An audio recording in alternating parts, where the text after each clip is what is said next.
I know that we all have stress in our lives, whether it's something that we create ourselves or something that kind of drags us in.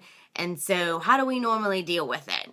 I know I get frustrated and I yell at my family. What are ways, or I'm talking about maybe negative ways. What are ways that y'all deal with it at home?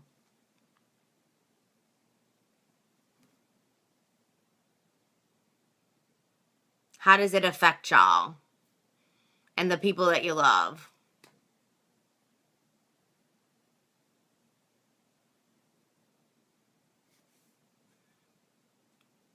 It's stressful, right? It creates attention, um, but that's not something that is good for us. Yelling at one another, yeah. So sometimes we create stress based on things that we perceive. So, and the root of all this is fear. So we need to know that fear is something that's learned, so we can unlearn that. So because of that, sometimes we're out of balance. We tend to focus on one area of our life too much. So if we're working a lot, then sometimes our family gets out of balance. Or if we're focused on our family, we have other areas like our health that might get out of balance. So that's hard for us to do all that. So when this happens, how can we handle it? Normally, the way we handle things is fueled by our thoughts and our emotions. Hey, John. And a lot of times we usually react rather than respond. And this just has to do with how we grew up, our experiences, our values, what the world tells us, what our friends and our family tell us. Sometimes it's not always the truth. So we can learn to train ourselves differently.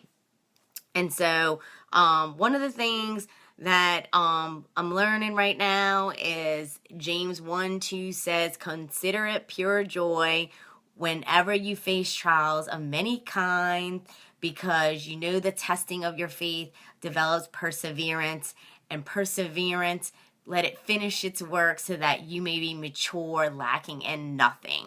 So God didn't say if trials come, he said when they come. So we have to learn how to be prepared for it. And we don't have to learn how to dread them. We can embrace them. And so I was reading particular scripture in Mark 4:38-40, and it talked about the storm. And so the disciples were on the boat with Jesus, and the storm was coming, and he was sleeping, and they were getting fearful, and they woke him up, and they wanted to know, why was he sleeping? And so he calmed the storm, and he said, why you have little faith? And so as I started to dwell on that scripture, I was like, wait a minute here. There was something that I hadn't seen there before. I felt like God was saying, like, we have control over when stress comes, when we don't balance our life, whatever it is, outside circumstances, we can, just like Jesus, like, calm the storm, we can do that. We can use the power of our words and our thoughts and change those and stop that. We don't have to perceive it as something as a storm, okay? We can react differently. And so for me, that was mind-blowing. And so we have all heard that stress life is 10% what happens and 90% how you handle it. That is so true, because I can tell you that I've changed a lot. Of course, I still have growing to do, but I have grace for that. And because of that, because of these scriptures and God's words, this has all helped me. I've had to transform my mind. I've been talking about this all week with motivation and accountability and mindset.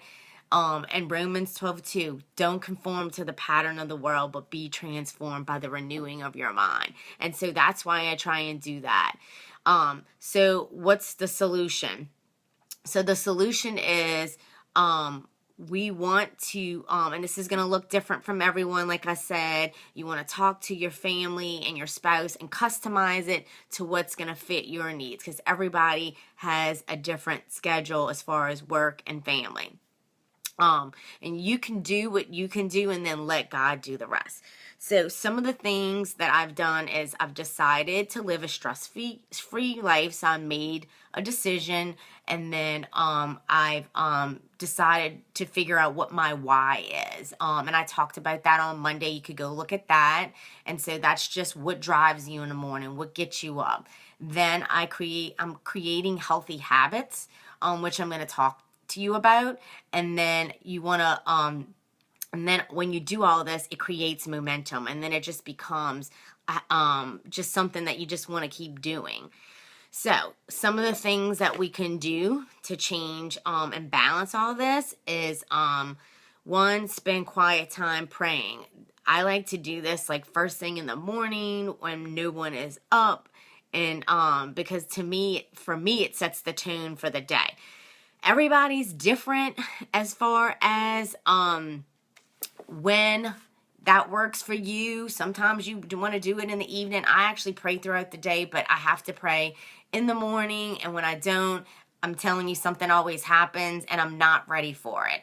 I usually pray and ask God to handle whatever's going to come, because I know that, there's things in my day that might happen and I need to see God's perspective. I need to make sure that I'm controlling my emotions and how I react to things. We know that in 2 Timothy 1:7, God says, God's not giving us a spirit of fear. That's what I was talking about when we react. Everything's at the root of anxiety, stress, and worry is fear. God's not giving us a spirit of fear, but of power, love, and self-control. So that's how I know that I can change and I can control my emotions and my behavior and the way I react. So the second thing that I've done to help with stress and balance is exercise. I prefer to do 30 minutes a day, 6 days a week, because that's all I have time for. Some people want to do it differently. Some people want to work out 3 days a week for an hour. That's fine. When your mind and your body are connected like that, it helps you deal with stress better. Exercise helps you put you in the right mindset, and it just makes you feel better. So you react differently. You speak about things differently.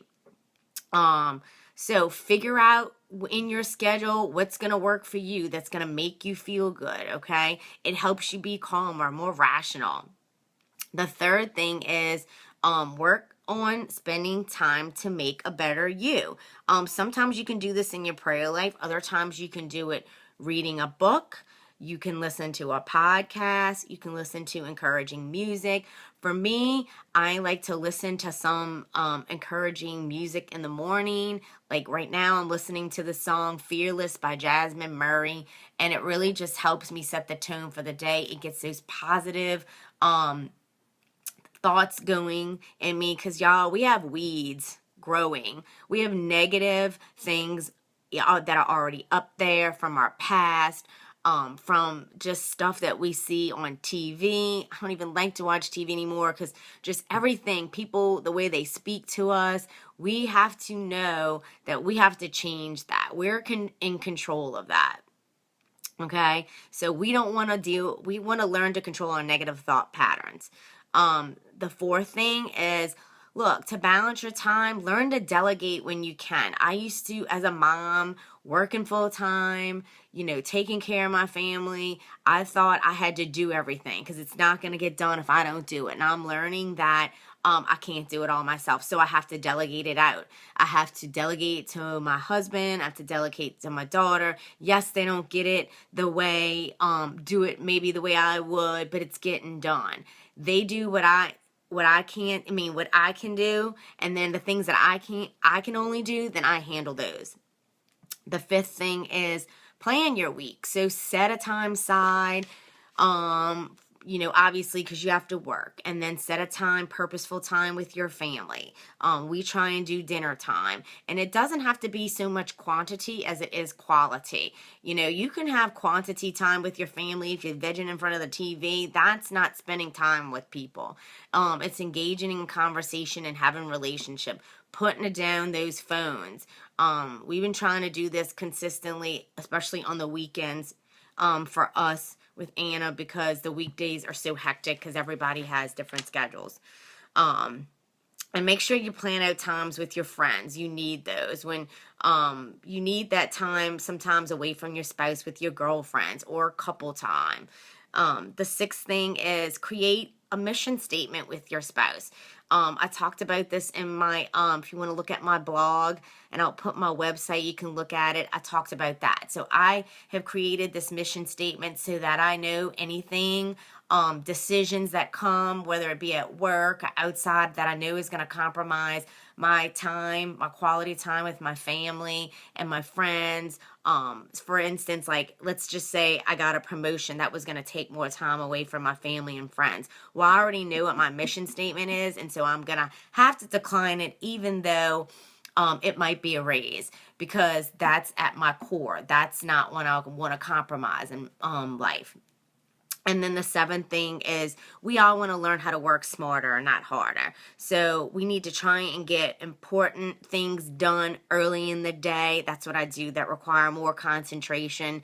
And so that way, things that need to get done that are less important, that don't require so much attention. So if that way, if Anna comes in and she needs something, it's okay for me to put it to the side and do it later. So I hope this is all helping you. So I said I was giving away a prize. So I don't know if all of y'all stayed on, because you got to stay on the whole call.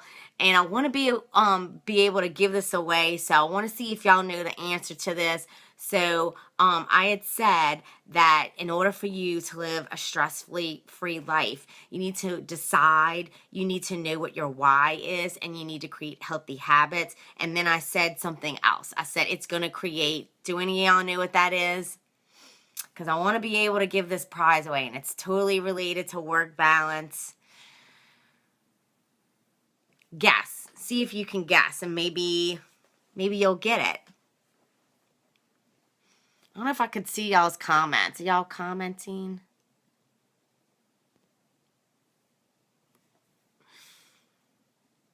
Do any of y'all not know? Oh, I want to be able to give this away to y'all. I said momentum. Once you get that momentum, then it just becomes a part of you, and you just do that. So I hope that this helps y'all, and I hope y'all have a great day.